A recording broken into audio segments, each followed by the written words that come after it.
आखिर उंगा में बाइडेन ने ऐसा क्या कहा जिसे सुनकर बड़ी मोदी सरकार की उम्मीदें। 1 नंबर, सुरक्षा परिषद में भारत की सदस्यता का किया समर्थन। 2 नंबर, संयुक्त राष्ट्र सुरक्षा परिषद में वीटो के इस्तेमाल को लेकर बाइडेन ने जताई चिंता। 3 नंबर, सुरक्षा परिषद की पहली बैठक 17 जनवरी 1946 को हुई थी। 4 नंबर, वीटो पावर पर क्या बोले राष्ट्रपति जो बाइडेन। 5 नंबर, क्या बोले भारत के विदेश मंत्री एस जयशंकर। 6 नंबर, भारत लगातार करता रहा है स्थायी सदस्यता का दावा। अगर आप हमारे चैनल पर नए हैं तो लाइक, शेयर और सब्सक्राइब करना ना भूलें। वाशिंगटन, अमेरिका के राष्ट्रपति जो बाइडेन ने भारत, जापान और जर्मनी को संयुक्त राष्ट्र सुरक्षा परिषद UNSC का स्थायी सदस्य बनाए जाने का समर्थन किया है। बाइडेन प्रशासन के एक वरिष्ठ अधिकारी ने यह जानकारी दी। अधिकारी ने नाम न जाहिर करने की शर्त पर बुधवार को कहा कि अभी इस दिशा में बहुत काम किया जाना बाकी है। उन्होंने एक प्रश्न के उत्तर में कहा कि हम पहले भी यह मानते थे और आज भी इस बात को मानते हैं कि भारत, जापान और जर्मनी को सुरक्षा परिषद का स्थायी सदस्य बनाया जाना चाहिए।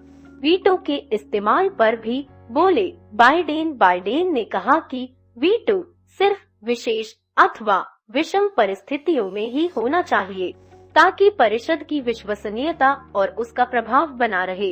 उन्होंने कहा कि यही कारण है कि अमेरिका सुरक्षा परिषद में स्थायी और अस्थायी दोनों तरह के सदस्यों की संख्या बढ़ाने पर जोर देता है। इनमें वे देश भी शामिल हैं जिनकी स्थायी सदस्यता की मांग का हम लंबे समय से समर्थन करते आ रहे हैं। सुरक्षा परिषद को समावेशी बनाने पर दिया जोर। इससे पहले राष्ट्रपति बाइडेन ने संयुक्त राष्ट्र महासभा के सत्र में अपने संबोधन में सुरक्षा परिषद में सुधार की बात दोहराई। बाइडेन ने कहा कि उनका मानना है कि वक्त आ गया है जब संस्था को और समावेशी बनाया जाए ताकि यह आज के युग की जरूरतों को बेहतर ढंग से पूरा कर सके।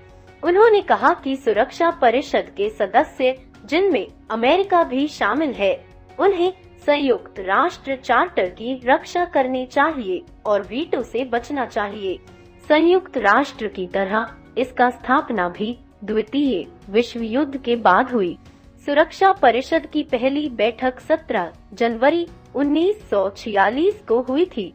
कोल्ड वार के कारण काफी समय तक सुरक्षा परिषद कमजोर रहा था, लेकिन कांगो वार और कोरियाई युद्ध के समय इसने अहम भूमिका निभाई थी। इसके अलावा कई देशों में जरूरत के मुताबिक शांति मिशन भी भेजे गए थे। सुरक्षा परिषद में 5 स्थायी और 10 अस्थायी सदस्य होते हैं। अस्थायी सदस्यों का चुनाव हर 2 वर्ष के बाद होता है। अमेरिकी राष्ट्रपति जो बाइडेन ने कहा कि UN सुरक्षा परिषद के सदस्य जिनमें अमेरिका भी शामिल है, उन्हें UN चार्टर की रक्षा करनी चाहिए और वीटो से बचना चाहिए। अमेरिकी राष्ट्रपति ने कहा कि किसी विशेष या विषम परिस्थिति में ही वीटो का इस्तेमाल होना चाहिए जिससे परिषद की विश्वसनीयता और प्रभाव बना रहे।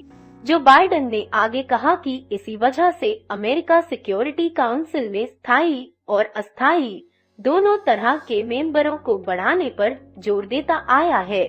इनमें कई ऐसे देश भी शामिल हैं जिनकी स्थायी सदस्यता की अमेरिका लंबे समय से मांग कर रहा है।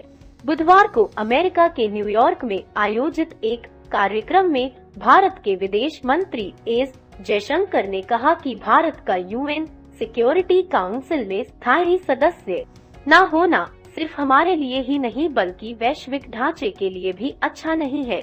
विदेश मंत्री एस जयशंकर ने वर्तमान में कोलंबिया यूनिवर्सिटी के प्रोफेसर और नीति आयोग के पूर्व चेयरमैन अरविंद पंगरिया के साथ कार्यक्रम में बातचीत के दौरान यह बात कही। संयुक्त राष्ट्र की सुरक्षा परिषद के स्थायी सदस्य बनने के लिए भारत समय समय पर दावा करता आया है। अमेरिका, फ्रांस जैसे कई ताकतवर देशों ने भारत का लगातार समर्थन भी किया है। दरअसल समय के साथ भारत तेजी के साथ दुनिया में ग्लोबल लीडर बनकर उभर रहा है। ऐसे में भारत की विश्व स्तर के संगठनों में दावेदारी भी बढ़ गई है। सिर्फ यूएनएससी के स्थायी सदस्यों की बात करें तो अमेरिका, चीन, फ्रांस, यूके और रूस का नाम इनमें शामिल है। इन 5 देशों के पास ही वीटो पावर भी है, जिसकी मदद से ये किसी भी प्रस्ताव को पारित कर सकते हैं। हमारी वीडियो आपको कैसी लगी, प्लीज कमेंट करके बताइए।